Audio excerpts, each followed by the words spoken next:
putting that gravel under there, he's going to take and try to pack it under it to create a solid bed for it to sit on. If you over dig the hole, put it back together with dressers, and then just cover it up, it's possible it can separate it from it dropping.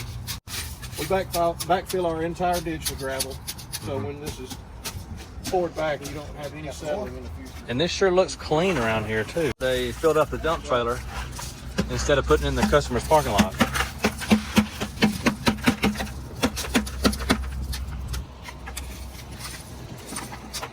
Fill the entire hole up with gravel, nothing but gravel.